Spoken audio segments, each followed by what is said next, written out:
Hi, I'm wondering how many of us have our businesses registered at our home address? Because I think it's probably quite a few of us. And this is my question. Are you allowing your business to just squat in your home address for free? And would you allow anybody else to just squat in your home address for free? There is a considerable advantage in renting out your home workspace to your company, and today I'm going to show you exactly how that works. Welcome back to this channel where we're continuing with our mission to turn 2024 into the year that being self-employed in France stops being a stressful and anxiety-inducing experience and turns into a fun and creative challenge that we can all enjoy. And this is one of the very first ways that your business can earn you extra money with virtually zero extra time or effort. You can rent your home workspace to your company, whether you are the owner or the tenant of your property. But let's start off with the owners because that's easy. If you're the owner, you don't have to ask anybody else's permission. You can do whatever you like. The first thing you need to do is to decide exactly how much space you're renting and what the cost of that space will be.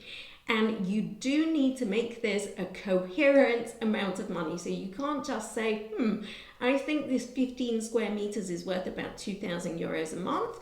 It would be nice, but then you would end up with a contrôle fiscal and that would not be nice. So have a look on the Bon Coin and find out what similar size properties are going for in your area. Base yourself on that. And then once you have the cost of the rent, then you need to also work out the cost of the utilities. So take it as a percentage of your home, electricity, heating, etc. Add it all up and make a total price for yourself. Once you've done that, then you'll want to draw up a simple convention between yourself and your company just to say that you are allowing this space for your company's use.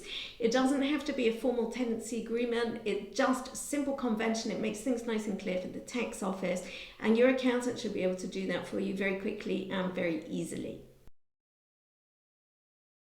For maximum simplicity, I strongly suggest that you make this a location nue, so unfurnished, literally just the space, and then your company will buy its own desk, chairs, bookcases, etc., either new or secondhand from you, and we touched on that in this video up here. Now, in terms of tax, this is how it works. First of all, from the company's point of view.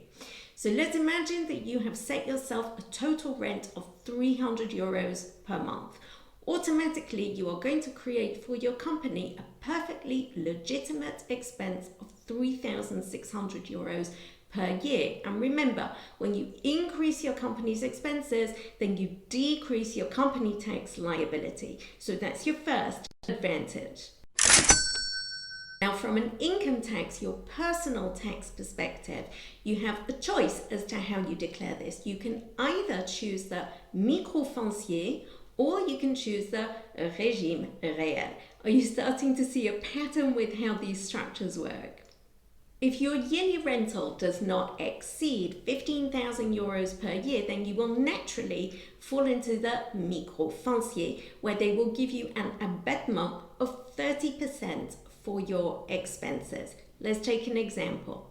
With your 300 per month total, your 30% abattement is going to take away 90 euros, leaving you with 210 euros taxable. Now, if you happen to fall into the 11% income tax bracket, then that's going to give you 23 euros of income tax. But let's not forget the CSG-CRDS, which is charged at 17.2%, and we never ever get away from it. So that's going to take away another 36 euros, a total of 59 euros in deductions, and that leaves you with 241 euros net in your pocket every month. But the big thing about this, and again we mentioned it in this video up here, is that if you were to pay yourself that 300 euros a salary as remuneration, then you would lose nearly half of it in social charges. But doing it this way, you have absolutely no social charges applied whatsoever and only a small amount of income tax. You do need a limited company to fully benefit from this, and if you've been putting off setting up a limited company because you think it's going to be too expensive, then click on this link and Dogs will set up your company for you for approximately €150. Plus, when you use this link, you will have 2 months free trial to decide if you're happy. So take the plunge, nobody's going to offer you any better for less. And now, back to the facts. You've guessed it, it's where you declare your real expenses. If your rental income exceeds 15,000 a year, then you have to use this. You can't use the microfoncier anymore. But I can't actually see you going over 15,000 euros a year just renting out your spare room or your garage or your kitchen table. So the only reason that you would choose this is if you think it's more advantageous for you. And in what way would it be more advantageous? Well, if your real expenses exceed the 30% abattement that the tax office is allowing for you. Now, if that's the case, let's imagine that your real expenses are €100 a month, then you would take that away from the 300 and you would be left with €200 taxable. And you would pay income tax and CSG in exactly the same way that we described just before.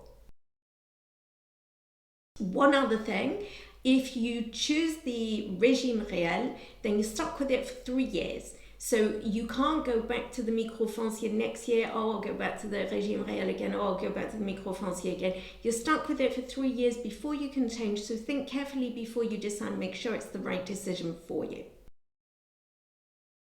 If you're not the homeowner, if you are a tenant in your property, then you can still rent out your home workspace to your business, basically subletting, and you can sublet up to approximately 30% without raising any questions at the tax office. There is no obligation to ask your landlord, but if you do ask your landlord and they're okay with it, then they need to put that permission in writing for you.